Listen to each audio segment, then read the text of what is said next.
The question of Rohingya is a central, most existential challenge to me, both as a Burmese and as a Buddhist, because on the question of persecution of Rohingya, we as the Burmese people who claim to subscribe to Buddhist philosophy of loving kindness are violating the very principle on which our collective identity as Buddhist Burmese people. There are Christian Burmese, there are Muslim Burmese, that's very obvious. And thirdly, I came from an extended military clan, and some of my relatives were senior commanders who included Than Shwe's first commanding officer who married the dictator and his wife when he was a young captain. And the Burmese equivalent of godfather was the police commissioner in 1991 who implemented these genocidal policies from his headquarters in Sittwe. He was the man who put me on the airplane to California when I was a young student in 1988, before the uprising, when I left the country. And so this is not just simply a research work that I pursue professionally. This is an existential challenge. So therefore, I throw my lot in with the Rohingya, whom I consider Myanmar Thayenda and my own kind. This will be an affront to the Burmese society that has become a product of what Joseph Goebbels called, you repeat a simple lie 1,000 times, thousands of times, it becomes truth. And we have a situation where 90% of the Burmese population in the country who have never ever set their foot in Rakhine State because of geographic barrier we call Arakan Range. And we have never, many of us, most of us, have met a flesh and blood Rohingya in our entire life. I lived in Burma for 24 years and I'm 50 now. I had never heard anyone utter the word Rohingya. Yeah? And I came from a fairly educated middle-class family, and even someone like myself, with the level of privileges and education I had, did not know that Rohingya exist.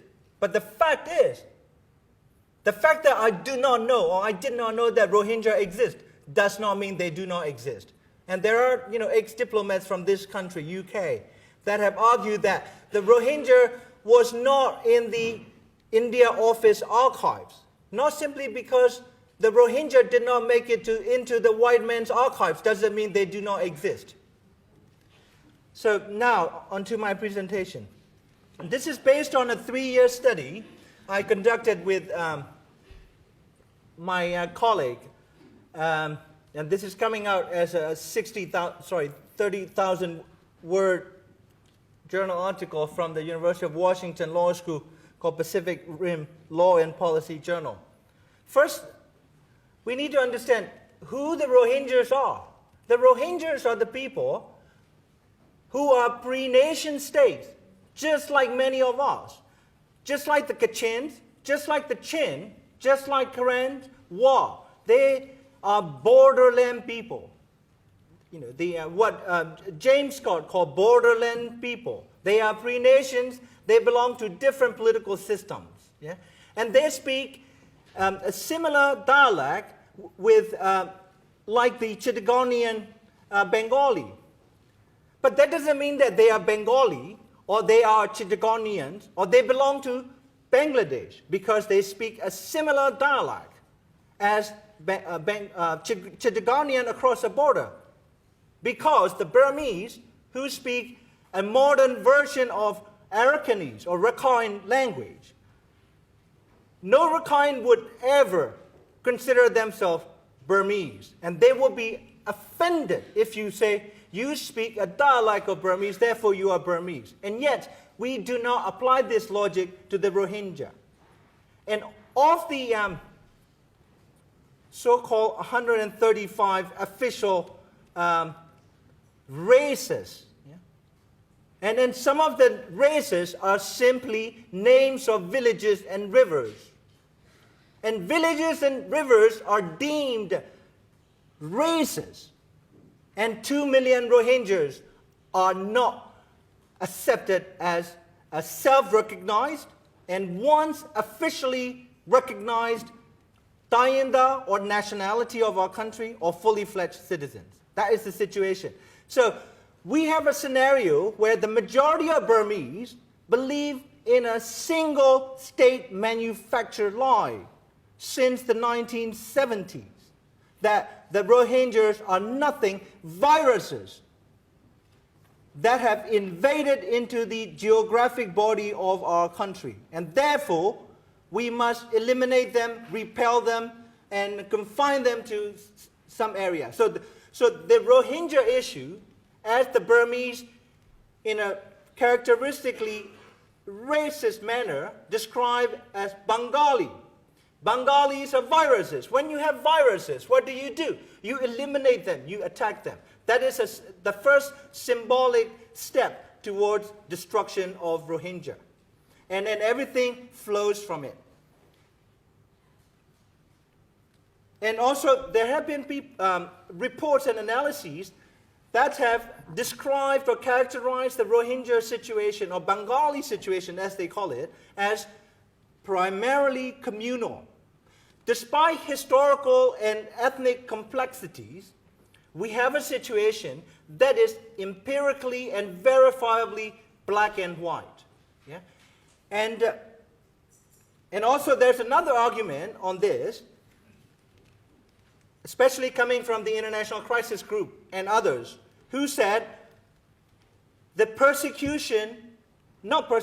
the communal violence, in quotes, between Buddhist Rakhine's and Muslim Rohingyas are a sad but almost inevitable dimension of any multi-ethnic society transitioning from authoritarian political systems to a more open system. That is completely factually false, because the persecution of Rohingyas began 35 years before the country opened up. The argument just does not hold. So how do I know what I think I know and what I'm going to share with you? I've done, actually my colleague, co-researcher and myself, have done extensive archival research in both Burmese and English languages. Just about everything written on Rohingya we have read, we have sifted through it. We have looked at the documents that my colleague Matt here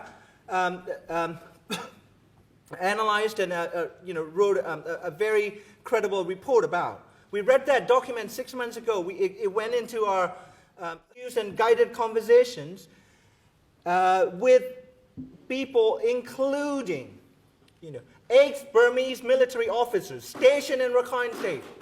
The highest level of a military officers I have interviewed personally, brigadier generals.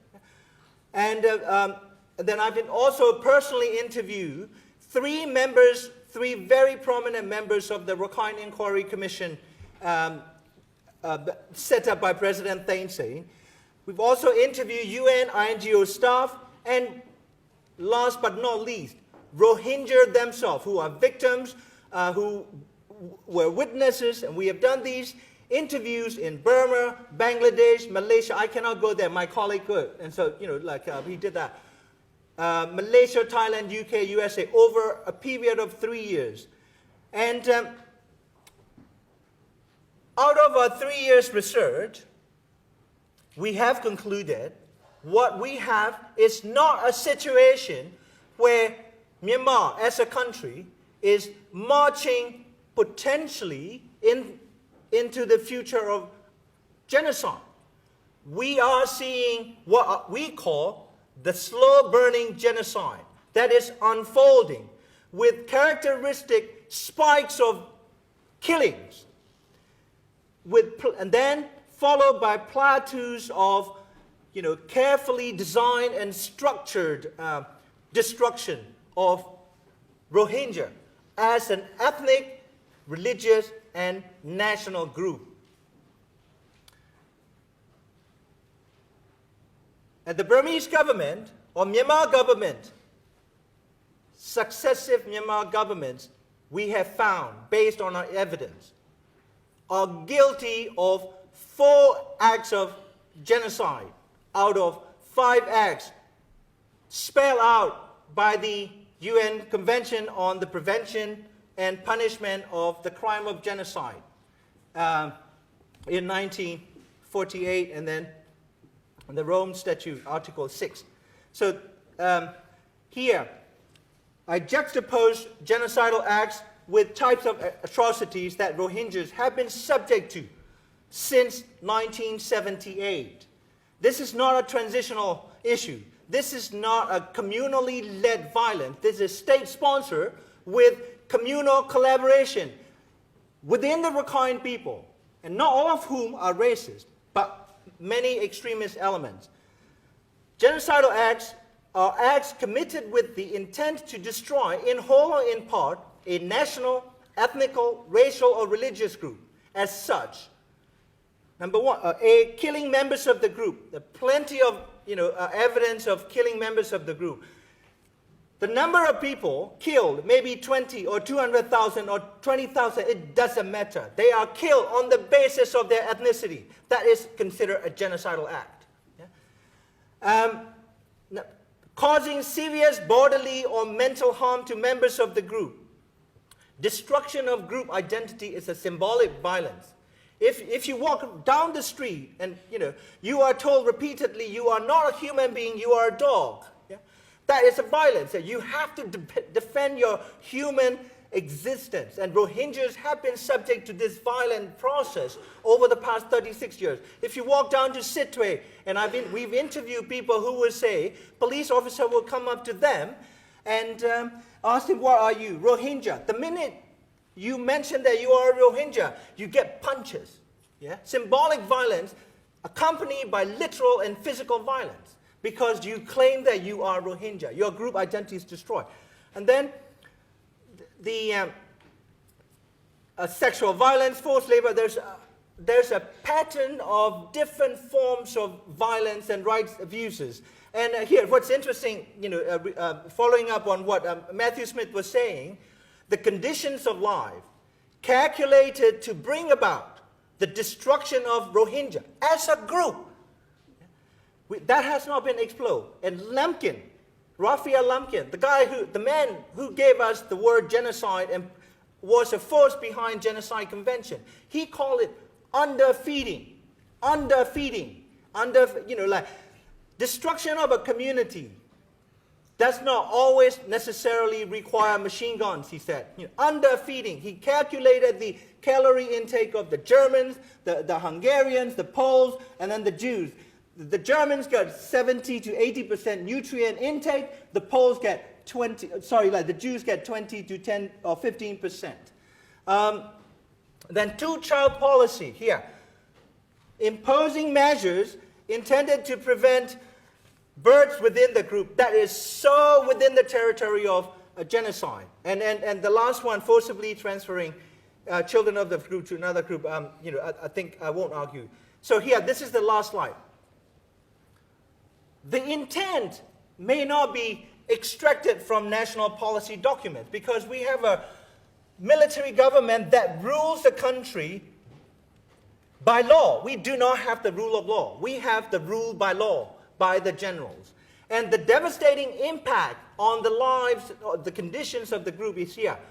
Doctor-patient ratios among the Rohingyas is, in one area, in Mount, I think it's 1:73,000. In another area, I think Budida is 1:86,000 Rohingya. These are like UN figures. And the national average is 1:700. And it is actually worse than Syria's situation. 40 doctors for 2 million in a civil war Syria today. The Rohingyas have fared worse than Syrians in the current civil war climate. And then Rohingya death rates among under 5, 3 times national average. And extreme malnutrition. It is design. Yeah?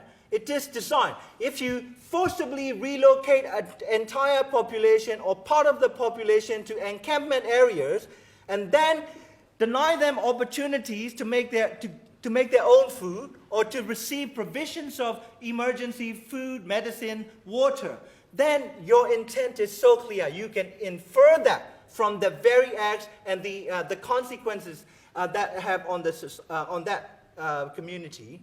And then severe restriction for Rohingya. Rohingyas not in camps. They have been living in 11 security grids that are armed, and they cannot move from one neighborhood to another. So I think this is an inconvenient genocide.